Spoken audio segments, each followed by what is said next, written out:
This is Michigan embedded correspondent John Solberg, and you are listening to the BBQ Central Show.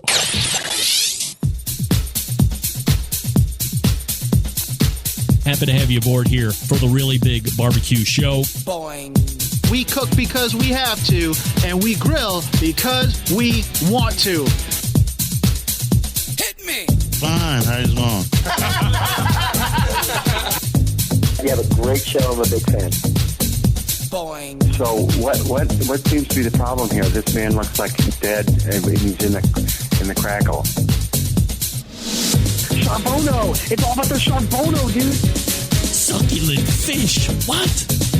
He ate 54 wieners. Oh, listen, Libertius, shut your face. I'm shaking like a dog shit peach seeds. We have top men working on it right now. Top men. All right, just like that, we are into the second hour. It is the Barbecue Central Show. The live fire fun and frivolity show happening every Tuesday live from 9 to 11. You can follow me socially at BBQ Central Show on Instagram, Twitter, TikTok, Snappy Snaps /BBQ Central Show on Facebook and Twitch /RD Rempe on YouTube for live videos. Still to come on this show, Robin Lindars from GrillGirl.com and Todd Smith from Smoking Buttheads to recap his win at the KCBS World Invitational. Very exciting. There will be a best of this coming Friday, episode 151 with Kathy Vu from Cambro. You love Cambro. Everybody wants Cambro. Cambro, so popular, it's become the Kleenex of the style of keeping something warm when you hold/rest your meat.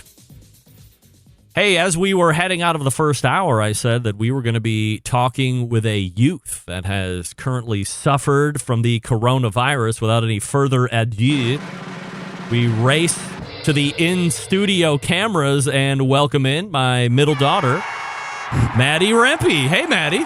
Hello. How's your corona? It's gone now. Right. Well, I'm glad you could make time to come in this evening and talk about coronavirus.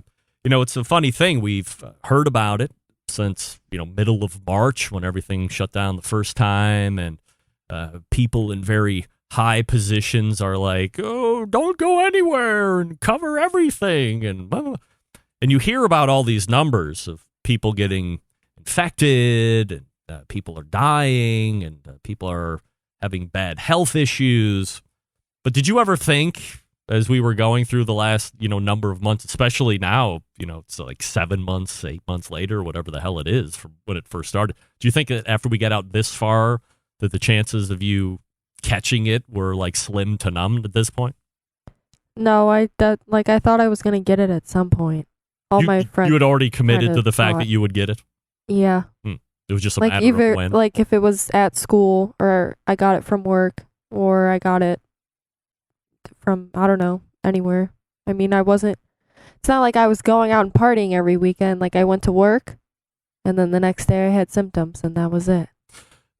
Do you have any idea where you caught it? Do we want to name somebody? No. Do we just want to make up a name and call somebody out? It was probably some freshman from Wycliffe. Oh, yes? Yep. A boy or a girl? It was a boy. We'll call him Todd. F you, Todd. Yep. All right, so how did you notice? Like, when did you think you had it? Because, you haven't been sick, otherwise. Yeah. So I wasn't overly concerned. I mean, you go to work and you're wearing masks, but, we have to hope that people coming in are doing their part and that you're being... Get rid of that cat. He's okay. That everybody's trying to be as sanitary and clean as possible. So when did you think that this might be a situation? I think it was probably 2 Mondays ago now. I was having cold symptoms that started on Sunday, but I just thought it was a cold. But then when I came home in between classes to eat lunch and I couldn't taste my food, that is when I got a little bit worried, and I told Mom to schedule me a test because I didn't want to go to the elementary school and get the kids sick. Because you knew that was a symptom. Loss of taste was a symptom? Yes. Yeah. That's like the main teller of it. So you went right to mom and said, hey, no taste. Let's do a test. And then how quickly were you tested then? Was it like next day? It was the next day. All right. And then we got my results less than 24 hours later, and I was positive. So when you get the news that you're positive, like what runs through your mind? Do you go to like worst case scenario? Are you sad? Or like what's running through your mind at 17 years old? I wasn't really worried because I had heard from my doctor and my friend's doctor that in teenagers it isn't as serious as it is in people who are older than me. And at that point it seemed like a cold, so I wasn't really worried about it. But then my friends found out they had it. She cried for 3 days. So they cried for 3 days because they had it? Yeah. Because they were afraid that the end was near, or what was their reason for crying for 3 days? She cried for 3 days because she ended up giving it to her boyfriend, and she couldn't get her mom sick, and she couldn't get her boyfriend's mom sick. Oh. And because there were other like things going on that they needed to be available for? Yes. Oh, all right. Without going into too much detail. So she was feeling bad, like she's sick. Yeah, and she felt bad. Like guilty. But I knew, like when I found out, I knew that I wasn't with anyone like that day or the day before, because Sunday through Wednesday when I found out, I was at home. Like I stayed home from school because I knew that I had a feeling it could have been, but we thought it was a cold. Then it wasn't a cold. So through the isolation process, did you ever get bad? Like what was your symptomatically, how bad did it get for you? A stuffy nose. That was it. And I couldn't smell or taste. Right. But I can smell now, kind of. You're out of isolation. Yeah, I'm out of isolation. Have been since last week. And I can smell sort of a little bit, but I cannot taste still. That's annoying, right? It's very annoying. Do you know when your taste might come back? No. It can take a while, like up to a couple months. Oof. But it could be permanently damaged. That's also a side effect. Are you worried about that? A little bit, because I don't like not tasting my food. Yeah. Because, I mean, I sit at the table and I say, this is boring and I hate eating. So that's what I do. Has this affected your budding modeling career at all? I mean, I missed one photo shoot. Was that the cover of Vogue? International Vogue? Yep. Yes. That was it. Do you take this seriously? You've had it now, and your symptoms weren't bad, like you weren't suffering. I mean, there have been kids your age that have suffered. They've had like really bad permanent damage, lungs and brain stuff. Some have died. Yeah. Do you think that because you didn't have really bad symptoms that it's not that bad and no big deal, I could get it again and brush it off too? Or I mean, is it a serious thing for you? No, I think it's serious. I mean, I've always thought it was serious. I mean, we were on lockdown for like a month and a half when it started. You and Mom were like, don't go anywhere. So we didn't get it. And then school started, and within I don't even know how long I was in school for. Maybe a month, a little bit over a month. And then the whole school, a bunch of people have it now. Mm-hmm. So I know that my case wasn't serious by any means, but that doesn't mean that if you get it, you're going to be the same way that I was, and anyone else is going to be exactly the same. So I think people should stop being dumb and saying it's not real, because I had it and clearly it's real if it's been around for this long. So wear your mask and stop ordering from takeout places. We don't want to work. What are you talking about? We don't want to work. That's the thing. Then all the businesses will go out of business. Well, then you're going to keep spreading it, because if you come into my work and you're asymptomatic, but you touch my pen or you're not wearing a mask, because we get customers that come in and they don't wear a mask and they say, it's my right, my body, my choice. Well, okay. You have 17 people yelling at you to put a mask on, or else we're not giving you your food. So just put your mask on. We'll give you your food. Just stop ordering food. You don't need pizza. You don't need it.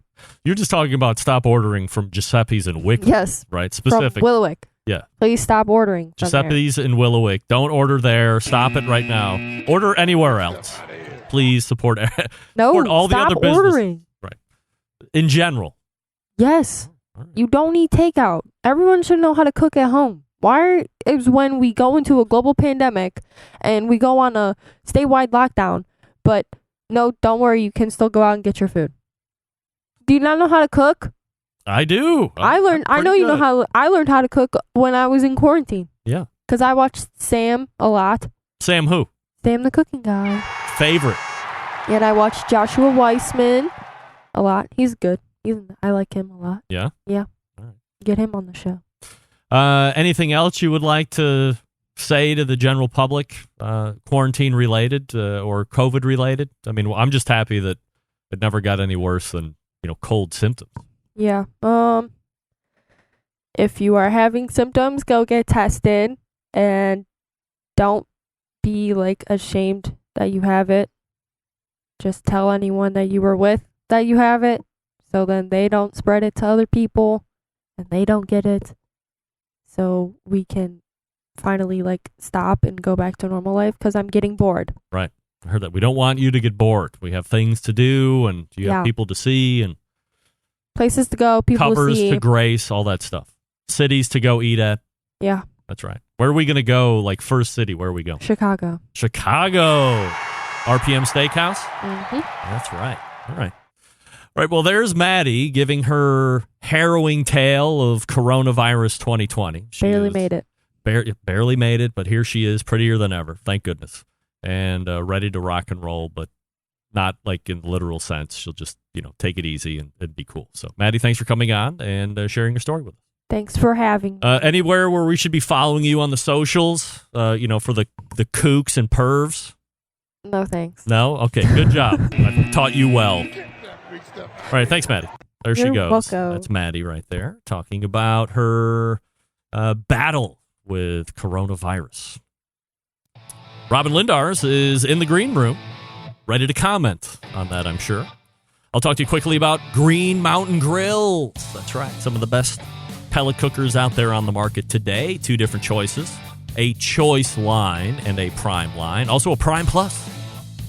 Choice is the original. So if you're somebody that isn't all up into the tech situation, you don't want internal meat probes, you just want a solid cooking device. Jim Bowie, Daniel Boone. Bigger one is Jim Bowie. Choice is for you. Now, you want to spend a couple $100 extra bucks, you want a couple internal meat probes, you want Wi-Fi capability to use on your app, you want some peek-in windows on the main cooking chamber and the pellet hopper, more of a robust build to the chassis. Prime line, something you want to feature. Plus, Prime Plus, it's got lamps and lights inside the cooking chamber, for crying out loud. Great is that? That's a couple extra bucks over the Prime extra, over the Choice. Incremental value builds, if you will.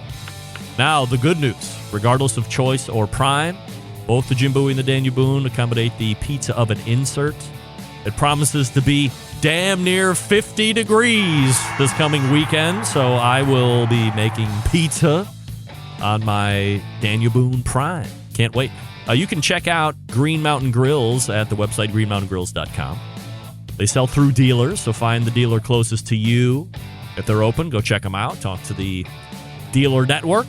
They will educate you, and you'll be off and running with a great Green Mountain Grill, and success will be at hand.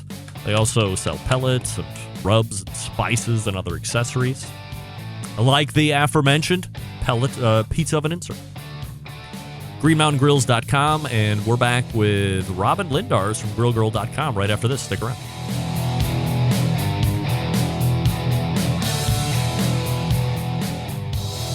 Monthly visits from a killer hog, a cooking guy, a man named Meathead, the author of Barbecue Bible, a grill girl, a bristly barbecue journalist, and the malfeasance of the barbecue world known as the embedded correspondents.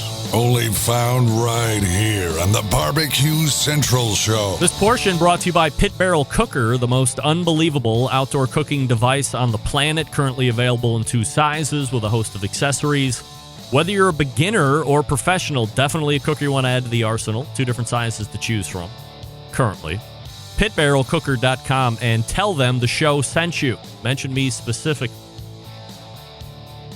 It is the 3rd Tuesday of the month, and that brings the visit from the creator of GrillGirl.com, Robin Lindars. Hey, Rob!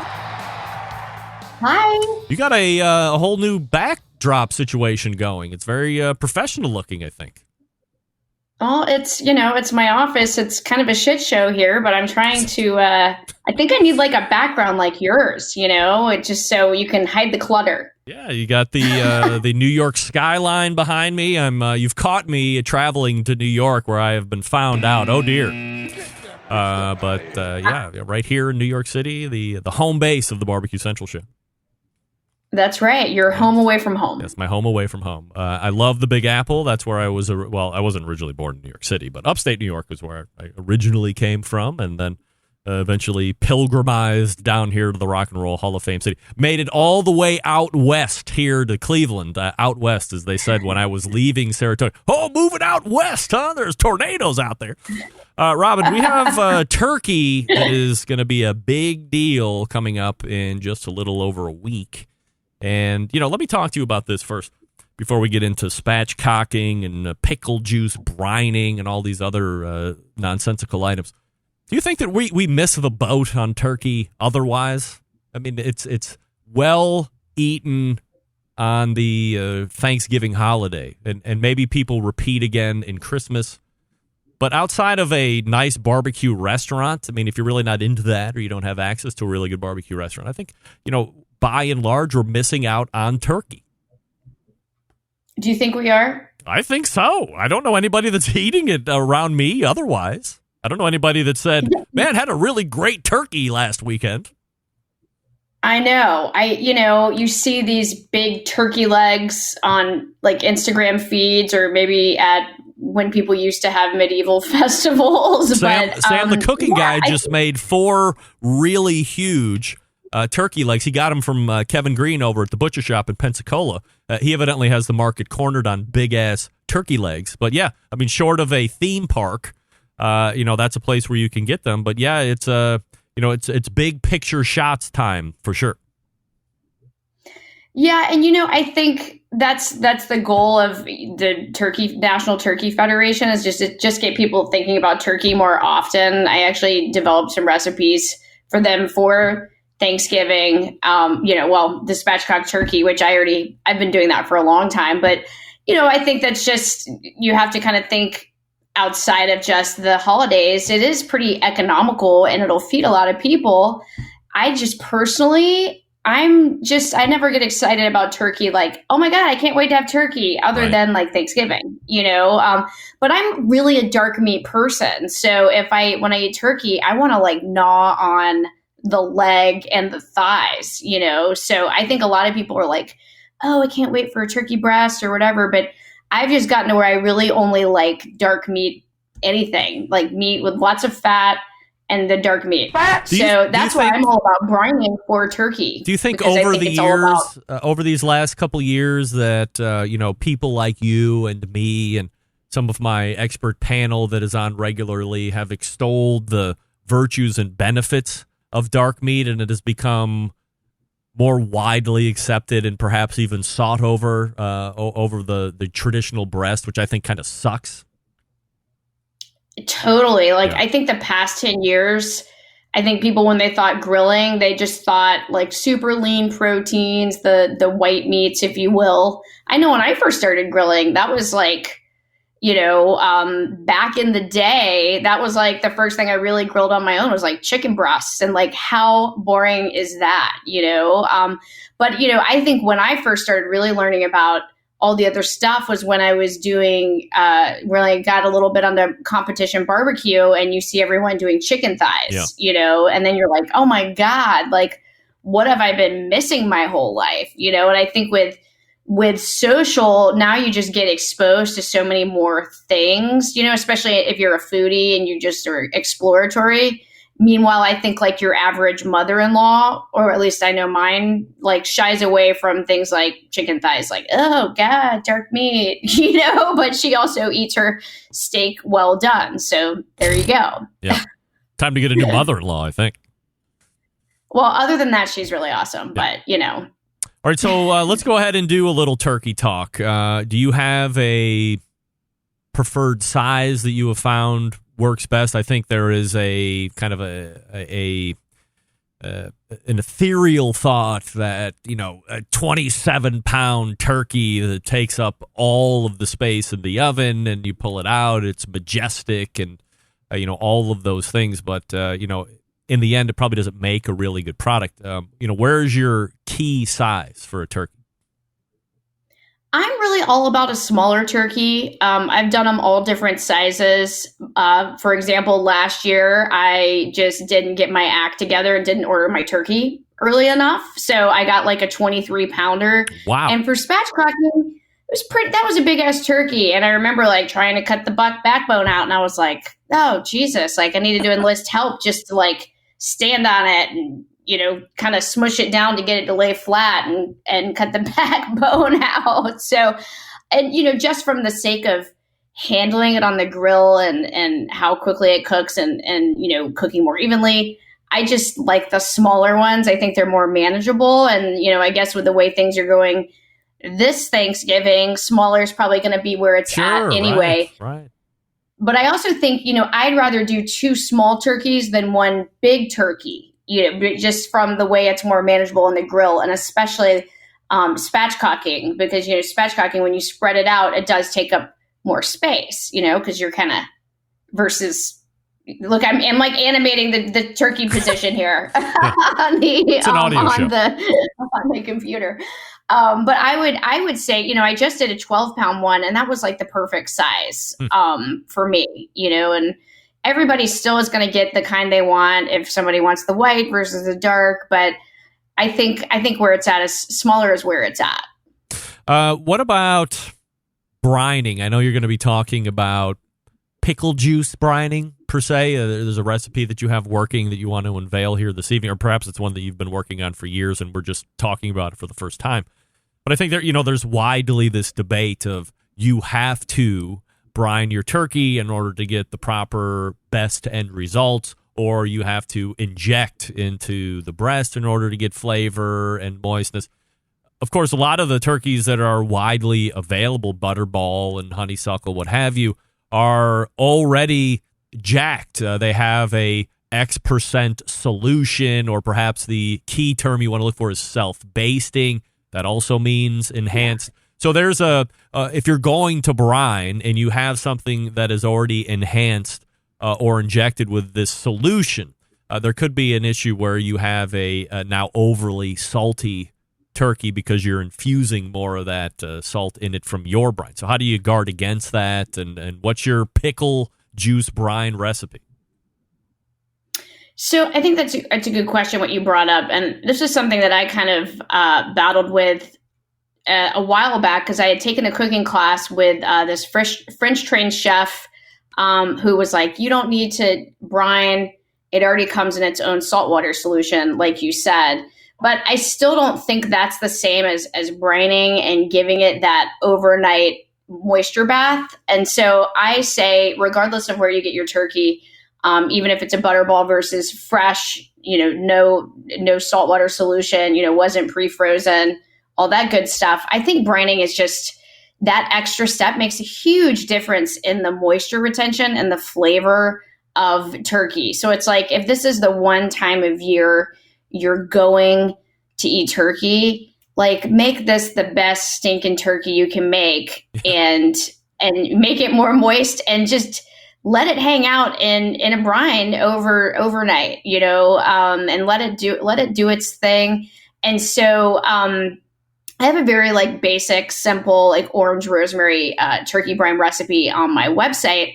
But the other thing that I've started doing lately is just pickle juice for everything, pickle juice brined chicken and pork chops and chicken wings. And, not everyone loves pickle juice, but the beauty of it is it doesn't really taste like pickles. It just retains some of that underlying moisture and saltiness that just takes it to the next level. So, for me, I always have a bunch of pickles around the house anyway, and I just save the jars and they hang out in my backup fridge in the garage. And but you can also buy like a gallon jug of pickles at the grocery store and use the brine from that, so, and then you'll have enough pickles for the rest of the year, and you can throw it in the food processor and have relish for the rest of the year. Or I actually have a recipe for this on my website too. You can make fried pickles. I make faux fried pickles or fake fried pickles. You can make the real fried pickles, but I make them in the toaster oven and also now my air fryer.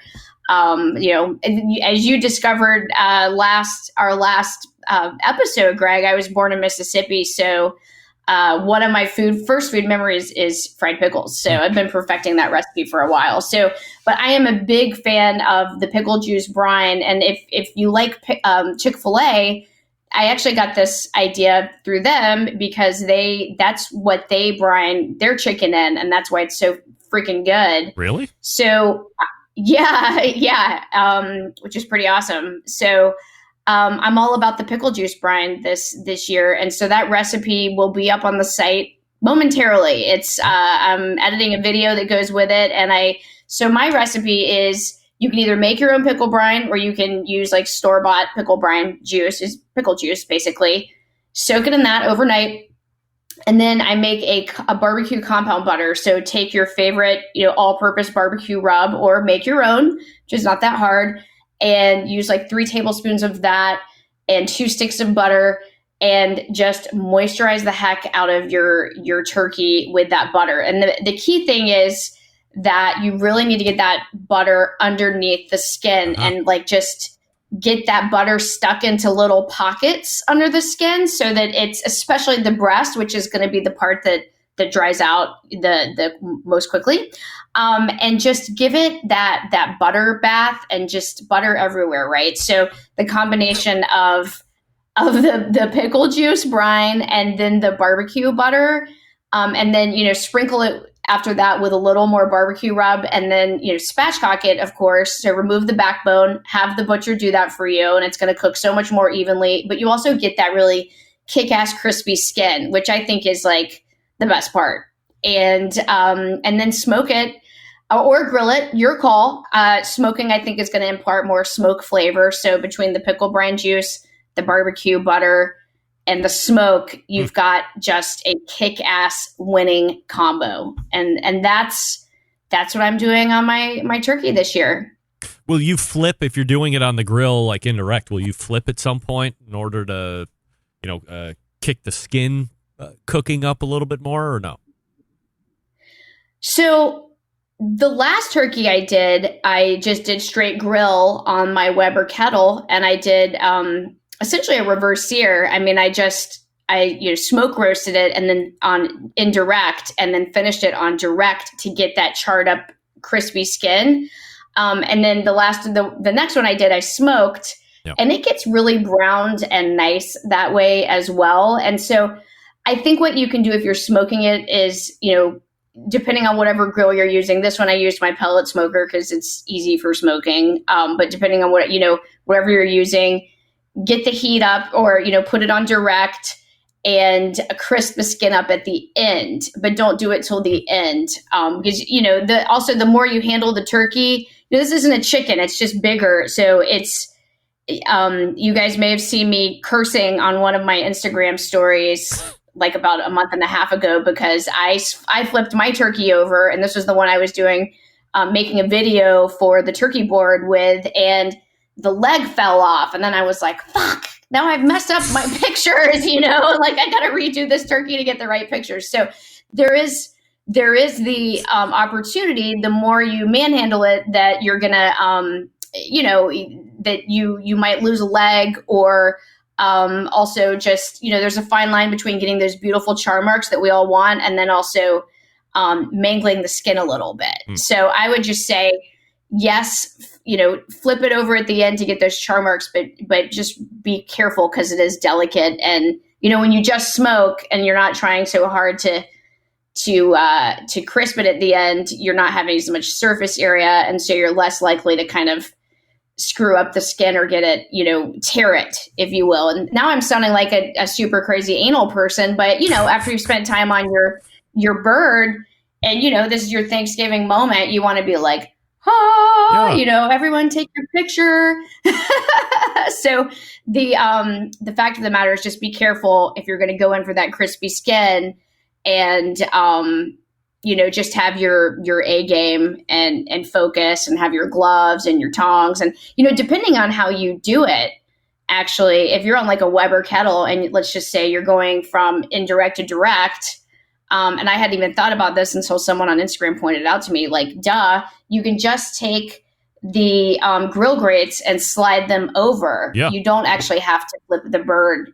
So I'm always bad at missing those details of like things that are super obvious. So, but of course, not all grill grates do that either. So if you use like a different grill every day, but so that's a good tip. Depending on the kind of grill you're using, that's an option.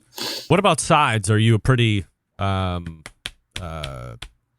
whatever the term that I can't figure out is right now? I couldn't think of Sam Jones when I was talking to Rodney Scott. Yeah. Are you more traditional when it comes to that? Jeez, Pete.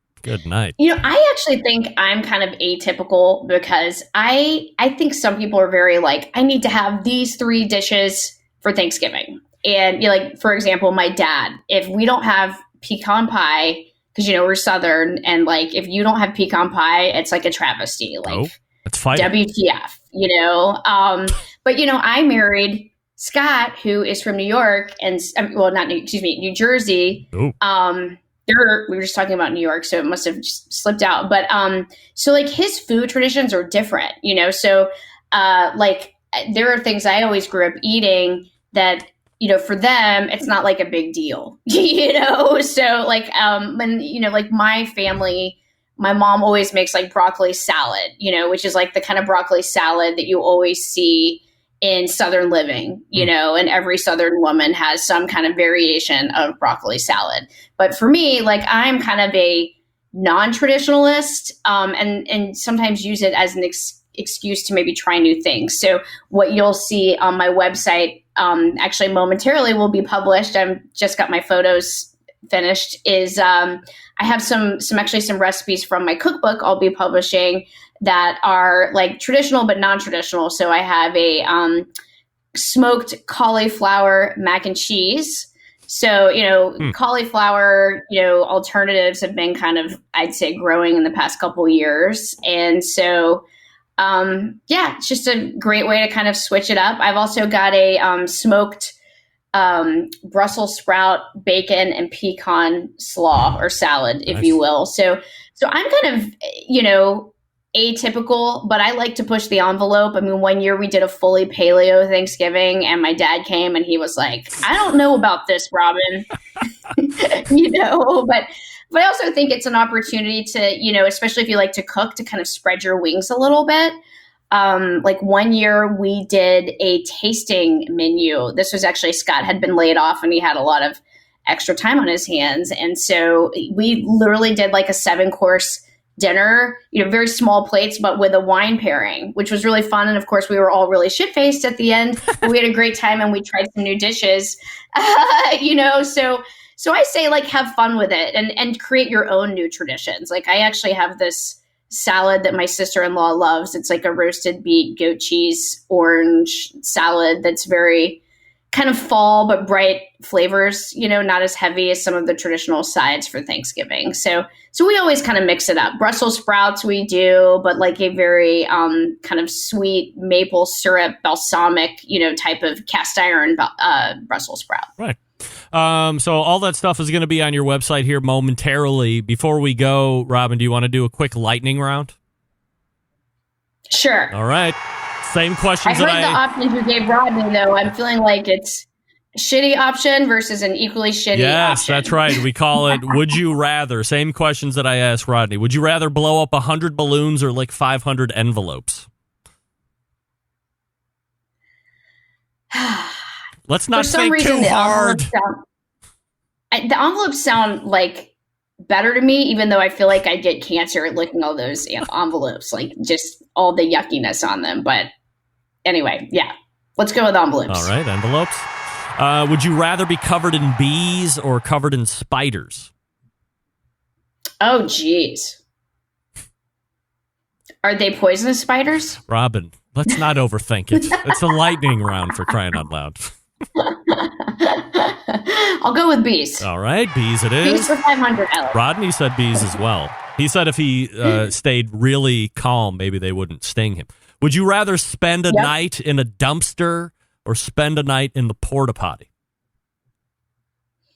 I'm feeling the porta potty too. Just maybe Rodney and I are like twins. Oh, obviously. Would you rather be handcuffed to the most annoying person you know for 24 hours or go camping with someone who likes you, but you don't like back?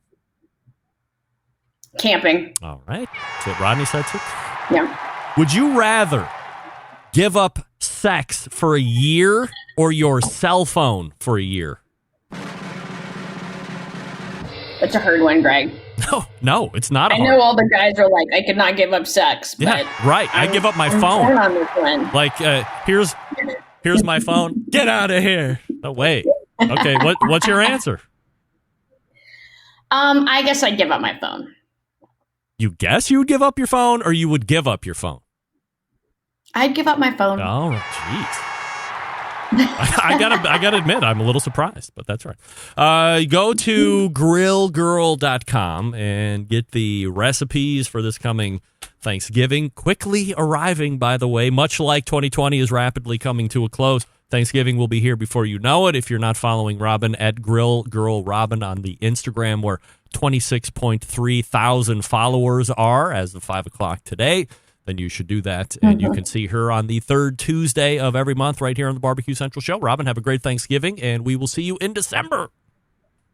You too, Greg. I hope you guys have just an awesome time together, and I appreciate you. And everyone, I'm coming out with a gift guide in like within the next week, and it's going to have some fun stuff in it, so check it out. We'll I talk do about it every year. We'll do that next month. Robin, thank you as always. There she is, Robin from grillgirl.com.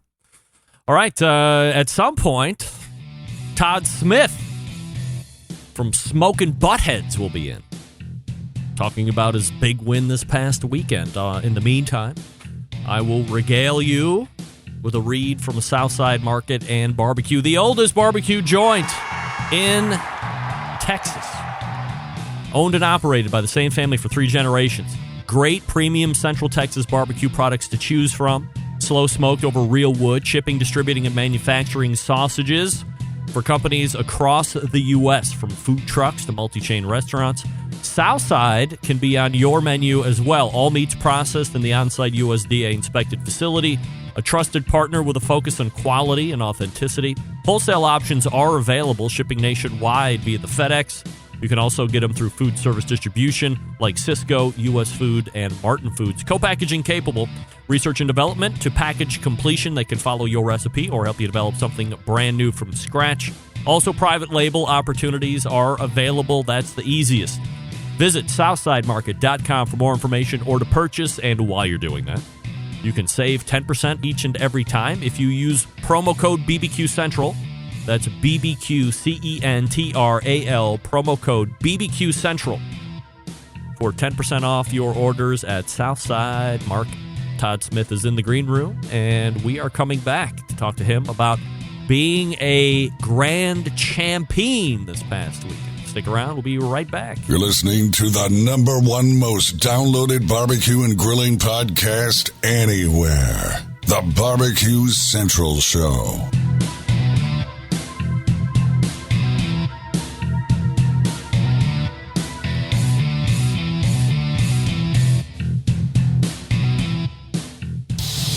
Celebrating over 10 years of prolific and unparalleled live fire barbecue and grilling talk. And yes, it's still being done from Cleveland, Ohio. You're listening to the Barbecue Central Show. Hey, welcome back. This portion is being brought to you by Smithfield. Now, you might have an hour and a half if you put on a barbecue competition. They were taking applications for the Smithfield grant program until the 16th. That's tonight. Wait. Sorry. Watch is off. That was yesterday. So instead, go to smokingwithsmithfield.com and see if that Committed Cooks program is still happening. You can also go to smithfield.com and see all the good pork that they are offering, used by such luminaries as Chris Lilly, Darren Worth, Ernest Cervantes, and Childs Cridlin. That's smithfield.com. Helping me close it out tonight is the KCBS World Invitational Grand Champ of the world and therefore universe, coming from the great state of South Carolina, and he's ready to recap the weekend. And we'll talk about some other barbecue-related items as well. Racing Hotline. And welcome first-timer to the show, pitmaster of Smoking Buttheads, Todd Smith, joining me here. Hey, Todd. How you doing today, Greg? I am fabulous. Appreciate you making time, Todd, and looking forward to talking with you here through the next few minutes. Before we get into it, I mean, this has been a South Carolina-based show for the majority. We're holding Robin aside. No offense to her, of course, but I'm sure she's been through Carolina a number of times. South Carolina. What is South Carolina's barbecue history in your estimation? Where does it rank? I think there's a lot of huge, great cooks in South Carolina that just never get the recognition that they deserve. So I think there's a lot there. There's a lot of history. Like Rodney spoke about before, the mustard vinegar base. A lot of variations from really close regions in South Carolina that you're going to get different flavors and different sauces. But it's a huge. There's a lot of great cooks in South Carolina that never ever really get recognized. Todd Smith joining me here on the show, and we're going to talk about the big win this past weekend. So as you were loading in and things started to unfold over this KCBS World Invitational, was there anything out of the ordinary through the course of the cook that you had to contend with that you didn't expect? You mean unravel? Or unravel, yes. So on Monday, we sent our guy up to our supplier to pick up our pork butts and ran them back to us. And so we headed out Monday. They were all frozen. So we got up there Thursday to start trimming meats, and every one of them was rotten. Every one of them. You're kidding. So we were every one of them, all 8 of them. So because we even bought extra ones just to make sure we have plenty we could go through. So I said, well, I opened one and it was just bad. And I said, well, maybe I can still salvage 4 out of these. So we went ahead and loaded in on Friday morning and got up there, opened every one of them, and they were all just bad. Can I ask you a question 1 second, Todd? Sure. For the folks that are, just getting into barbecue, not even competition folks, but can you put a descriptor on rotten? Like, is it something where you cut open the cryovac and it's a punch in the face? Is it discolored? Like, what does it mean? Because I think, there is that cryovac smell that can be confused as something that's bad if you're not familiar with it. There's a difference between blooming, letting the meat air out after it's been cryovac, and smacking you in the face. And this smacked you in the face. All right. So it was like, how quick can we get it out of the trailer? So it was that bad. And so we had some next door neighbor. You're at the contest, right? Yeah, we're there. We're out in Kansas, and closest Walmart's 20 miles away. And, so yeah, you're in bad shape. So our next door neighbor, fortunately, I don't know how, happened to have 4 extra butts. He said, here, you can have these. So we just took those, used them, and fortunately was able to get a 180 with them. So it was I kind of felt bad, but I didn't feel bad, so. Are you, I would like to think that if I was a competitor and we were posted up next to each other and you came over and said, or I came over and said, hey, I heard your pork sucks and you're in the need. Instead of making you drive, 20 minutes one way, 20 minutes back, or whatever it's going to be, and then add shopping time on top of that, I have extra butts. Here you go. I want to say I would do that. But then the competitor in me would say, well, this is one out of the almost 100 teams that are here that I can immediately ace out of the competition and better my chances to win. Do you think that I am in the far minority of shitheads like that? And that, 92% 2 out of the 94 teams would give you pork butts? I would say probably one of the 94. But I mean, you just don't know. Donnie's a great friend of ours. Fortunately, he was there. Fortunately, he had him to give it to us because he's probably anybody else would probably been like, you know what, you're screwed. You're on your own, buddy. So I mean, but yet then again, another side of me says it is such a great camaraderie between all these cooks that everybody's there to help everybody.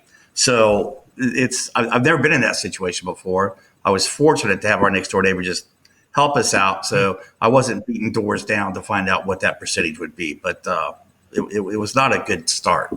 There were damn near 100 teams that showed up this past weekend. Do you think under a normal environment from a health standpoint that there would have been way more than 100 teams? Or do you think regardless, this would probably be where the number is? I think there was originally, I think it was 130. So I think 30 backed out. So yeah. And I think that if that contest would have been 2 weeks later, it would have never happened because of the spike in the COVID and stuff like that. So I think we were real fortunate to get it in. What was the general temperature of teams out there? I've talked with folks that do that competition steak thing, and I've seen video of, things that kind of make my head spin. And I guess, it's up to everybody's, personal feeling on what the pandemic is like and what they're willing to risk or tolerate. But when I talk to people about the competition barbecue, they say, hey, inevitably we've become socially distant cooks anyway, and we've been doing it for years. We have campers and toy haulers, and we're just away. The closest we're to anybody is like within that 15-minute turn-in window, or whatever the hell it is. So what was the feeling that you were getting from other teams as far as the environment and the setting you were in? I think that it's already originally set up in a very good situation to where, like you said, that socially distancing is already in place. And then people just take it another step. And I think everybody respects that. And I think they respect the other people involved. So, yeah, we were never, interacting with anybody. People were more interacted in the casino than they were during the competition. So I think everybody really paid attention to it. Todd Smith from Smokin' Buttheads joining me here on the show. SmokingButtheads.com is the website, and they do have a restaurant. We'll talk about that here in just a second. This is the second year for this event. Thoughts on how this one ran, and do you have suggestions if you were asked on like future events to continue to tweak and make more team and potentially public friendly? It's hard to say because of the conditions they were under. I think that they did an outstanding job with the situation they did. And I was really impressed that they pulled it off, that they got it out and got it done. So, I mean, to criticize it or to offer any additional things they could do is really hard to say because you don't know what they pulled back and stopped from doing because of what they were up against. So, but I thought they did an absolutely wonderful job. The end of the competition season, it was a couple weeks ago. Brad and Joe and Chris Schaefer kind of battled it out right there until the very last contest, and Brad ultimately prevails. But it's the first time, I think, ever that the competition season has ended so soon in the year. Not soon technically, but sooner than it ever has.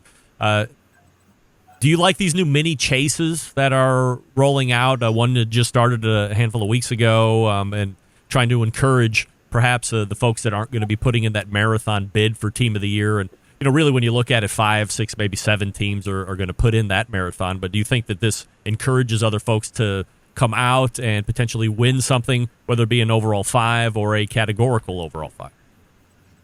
I think it does. I think it's it's kind of like a NASCAR chase now series, and I think it's a great. I'm glad they implemented it. I think it'll actually bring a lot of more people out that can't travel the thousands of miles every weekend and compete. And there's a lot of us that cannot do that. And there's some that can. So yeah, I think it's a great idea. So. How did your turn-ins go this past weekend? You had mentioned the great score in pork, but how did the rest of them? I mean, everything was spot on. I mean, we just had just one of those days you have a great cook, and we had a great cook, and there was nothing really to complain about. Chicken was perfect. The ribs was perfect. I mean, everything was great. We won every one of our tables except for brisket. And we felt like our brisket was a little salty, but other than that, we were real happy with it. So, So you kind of get that feeling whenever they just kind of falls into place. Then you got to have some luck on the tables, no doubt about it.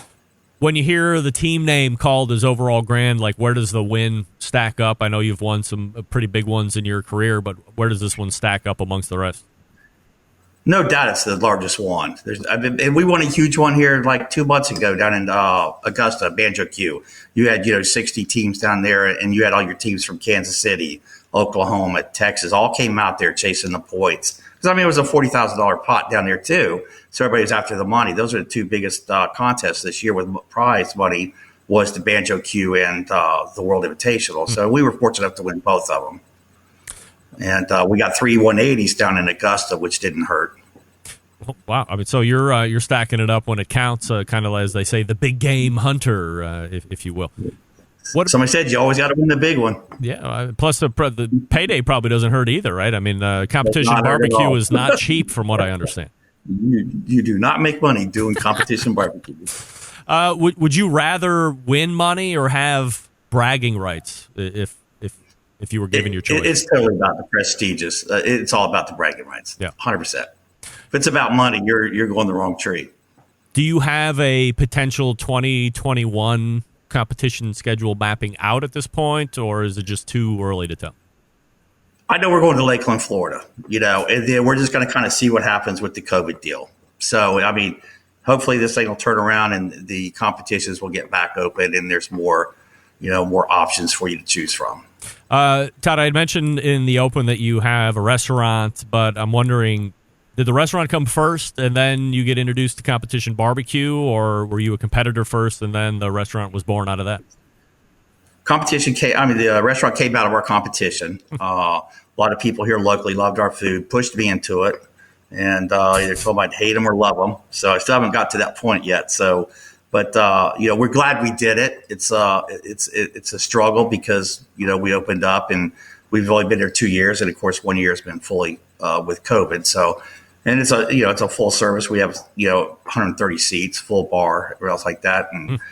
So we spent half our year today serving food off the curb. And fortunately, we do barbecue. Barbecue has been a real blessing in this COVID situation atmosphere. So, in fact, our sales have gone up over COVID because of the sales that have gone out the door. It's all to go, every bit of it, 68%. Have you been somebody that's had to thin out the staff per se in order to run a lean, mean, and whatever profitable ship, or have you been able to retain? We're hiring every day. Really? That's our biggest problem. We can't find employees. We won't, we won't lose to COVID. We'll lose to lack of employees. Is it just people don't want to work, or what's the lack of hiring? People, they just don't want to work. So, when they got the $600 and stuff like that, so that really hurt us a lot. Yeah. I think it hurt a lot of people. And so it's our everyday struggle is getting employees. How much different is your competition barbecue than what I would find at the Smokin' Buttheads restaurant? I would say it's pretty close. We really, really put a lot of effort into making it as close as we can, as practical, feasible, and reasonable for all people involved, for us, cost-wise, and for the public. We cook all of our ribs and brisket and everything else is all done on cans. We wrap it. It's 100% competition style. And we put our pork butts, we cook them on old hickories. So I would say it's probably 85%. We do money muscles. We do the whole 9 yards at our restaurant. Do you pull back at all on the flavor profiles? One of the resounding refrains that I would hear is, you couldn't eat a plate of my competition-style barbecue. Or is it the fact that people have seen it on TV and that they've heard about it, so now they want to taste it and they're open to it? We don't inject, and we keep the seasoning a lot more simple.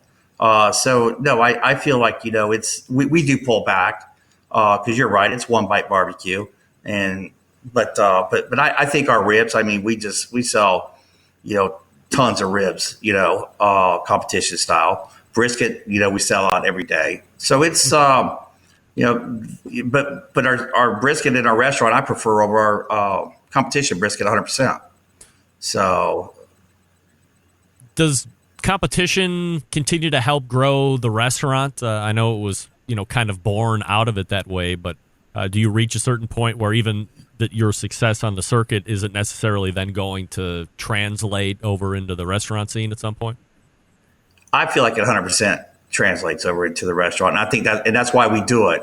And I always had a lot of respect for these teams out there like Brad and stuff that have restaurants, and Joe that, continue to go out and compete. And I think it is a huge infusion to the restaurant. I mean, we were on the news last night, stuff like that. So it has to help, so. All right, Todd, well, this is an unsolicited comment from a Penny Sage that says you stop at every bite and sigh and fall in love with the flavor. Just wow. So, I mean, you got a fan right there speaking very well. We have great fans. Anything from a Thanksgiving standpoint, either from the restaurant or, whatever you guys do personally? We'll do turkeys. We're sold out already on turkeys.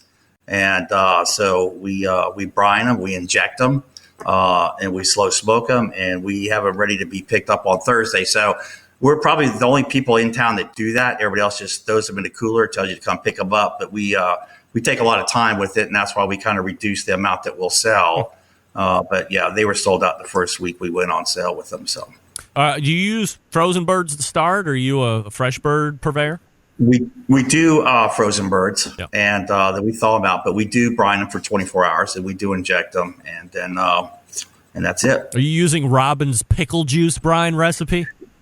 I am not. And I heard about that. So we tried some wings one time at the restaurant with pickle, and I'd tell you what, they were terrible. Really? So I'm sure it was our fault. But they were terrible. We threw them all away. Like, never again. You ever heard of a pickleback shot? You know what that is? Yep. You ever done it? Nope. Well, I have to tell you, I'm not a drinker anymore, but somebody had explained to me what it was. I was horrified by the notion.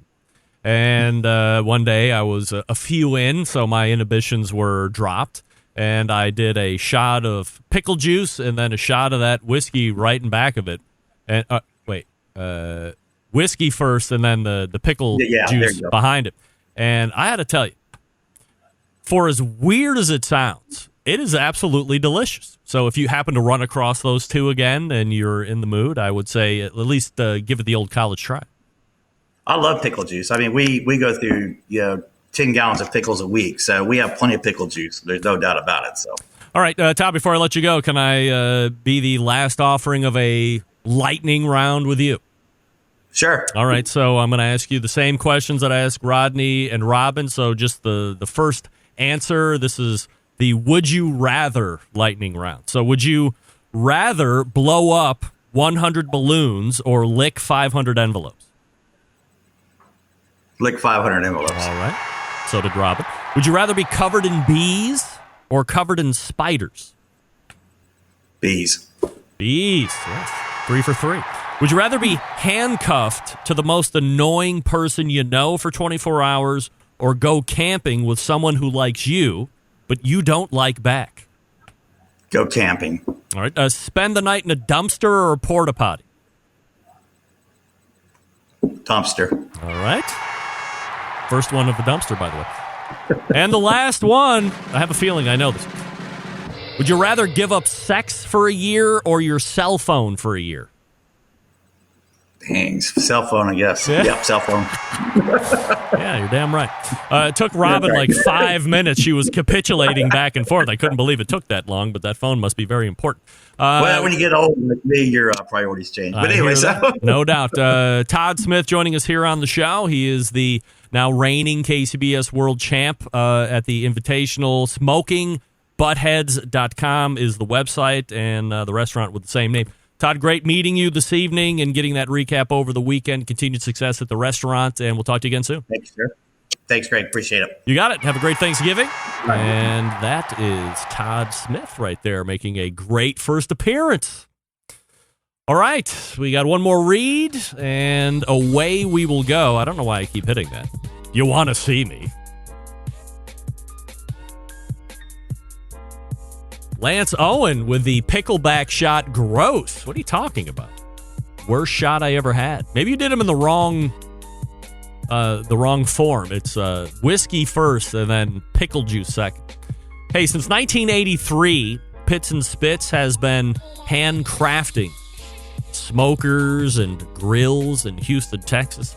In that time, Pits and Spits establishing itself as one of the premier brands in high-quality offset smokers and more recently pellet cookers. They set themselves apart by using heavy 7 and 10 gauge steel in every cooker, fully welded construction that you can feel when you use the unit, and a 304 stainless roll-top lid and front shelf on every single smoker. Why does it matter? By using higher quality materials, Pits and Spit smokers reach and maintain temperatures, allowing you to worry more about the meat than the heat. By providing fully welded smoker, you don't worry about grease or smoke leaking out of the barrel. You don't worry about the grill rattling apart as you move it through the backyard. And by using 304 stainless, you're getting an heirloom quality product that you can pass down to your kids. Now, while some companies are focusing on low cost, Pits and Spits focuses on craftsmanship and using quality materials. Are there cheaper ways to manufacture these products? Sure. But they don't like tack welds and cheap stainless and electronics that you can't trust. Having in-house manufacturing gives them complete control of their design and standards, not something you're going to find in products brought in from overseas. Their steel suppliers supply materials to be used in some of the harshest environments, so you know they're going to perform wherever you're at. And their controllers are made right here in the States, so they're able to have unimpeded transparency into their program. Pits and Spits has a dealer network across the country, but if there isn't one close to you, call Coy at the shop. 844-650-6250. That's 844-650-6250. Whether you're a backyard grill master looking to cook steaks for the family or a competition team smoking 50 racks of ribs, Pits and Spits is a product for you. You can check them out at the website pitsandspits.com, all spelled out. Or you can see their pits in the wild across social media with their handle at Pits and Spits. We're back to wrap the show. Stick around. We'll be right back. Whole packers, full racks, legs and thighs, injecting butts. If you've never heard this before, you might think you found the best XXX show ever. Let's get back to the most homoerotic host out there today, Greg Rempe. Hey, don't forget to sign up for the BBQnewsletter.com, the smoke sheet. Barbecue Tourist and BBQ NYC. Sean Ludwig and Ryan out there doing it up. BBQnewsletter.com. Sign up. Do it now. It's free. It's a great weekly way to keep up on all things barbecue and grilling related outside of this show.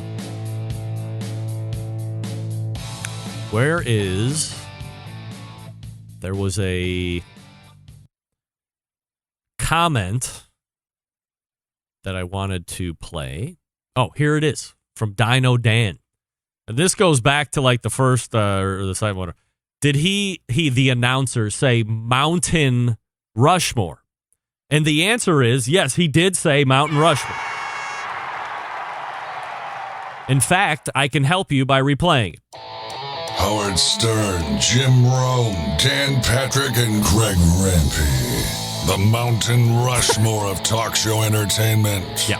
Now, let's get back to the Barbecue Central show. Here's what you need to know, Dino Dan. When you are working with, and this is exactly what happened, when you are working with the elite voiceover personnel in the industry, and David Lee is the voice of Westwood One and Dial Global, and he's the voice of Professional Bull Riding and Super Motocross. He's the voice of Clear Channel National. He's one of the biggest voices. It's this guy. You're listening to the Listen number to those one voices. most downloaded barbecue and grilling. Yeah. Listen to the voices. David Vernes. He's got the voice, right? Of course. So here's what you need to know. If you're going to partner with one of the premier voiceover talents in the country, this would probably go for Bob Oakwood or Oakman or whatever the hell his name is, or any other premier voice guy. The bottom line is this. They will read whatever is on the paper. They read whatever is on the paper. If you accidentally on the copy write Mountain instead of Mount or MT Rushmore, I, for some reason, spelled out Mountain Rushmore, or maybe it was auto-corrected. I don't remember exactly. And the first time I heard him say Mountain Rushmore, Howard Stern, I'm listening. I'm like, Jim hey, Rome, cool. Dan Patrick, and Greg Sounds Rempe. good. The Mountain Rushmore. What did he just say? There's no way I said that. Rushmore of talk show entertainment. You run that back. The Mountain Rushmore of... So I went through the Googles, pulled out my email, looked at the copy. Mountain Rushmore. These guys are paid to speak what you write. He calls me homoerotic host. You know why? Because I wrote homoerotic host, and he reads it. So if you accidentally put Mountain Rushmore on your copy, he will read it. He gets paid to read. Mountain Rushmore. Boom. That was stupid. Here's the next one. Blah, blah, blah. Boom. Here's the next one. He's a professional voice reader. He reads what you put in front of him. Rempe, the Mountain Rushmore of talk show entertainment. That's where you get Now, Mountain let's Rushmore. Get back to just the like barbecue unbelievable. Dave, why did you do that? That's what you wrote. So I read it just like you wrote it. Well, of course you did. That's why I'm paying you to read what I wrote, to speak what I wrote. That's why that happened, Dino Dan. So let that be a lesson to all you kiddos out there that are getting your fledgling podcasts out there. When you want to be more professional, and you want to add a little read, or you want to add a little ID, you partner with big names like David Lee from davidleeimaging.com. And you will write down the copy, and he will read it, and you better check it 10 times. Because when you send it to him, he will voice whatever you wrote. Whatever you wrote. And you end up with Mountain Rushmore, which I think, at this point, has a certain je ne sais quoi, right? All right, we're going to get out of here all the way back in the first hour. Rodney Scott joined me at 14 and 35 past. Talked about the Chef's Table show and got a little bit more detail. Some of the follow-up items that I had in that regard. We also talked about the basics, the real basics of whole hog cooking and mop sauces and vinegar sauce and why he uses that spoon that you see in that video. All great stuff. A classic, instant classic, as they say on the show. Second hour, Robin Lindars talked about all things turkey, her pickle juice brine recipe, some of her other recipes for Thanksgiving, now hitting the website, grillgirl.com, like literally as we speak. And closing it out was Todd Smith from Smoking Buttheads, winning the KCBS World Invitational that took place this past weekend.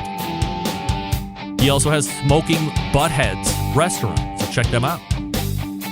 As Penny Sage says, you will stop at every bite and sigh and fall into the flavor world. Just wow. Ringing endorsement. Good job, Penny. Big show planned for you next week.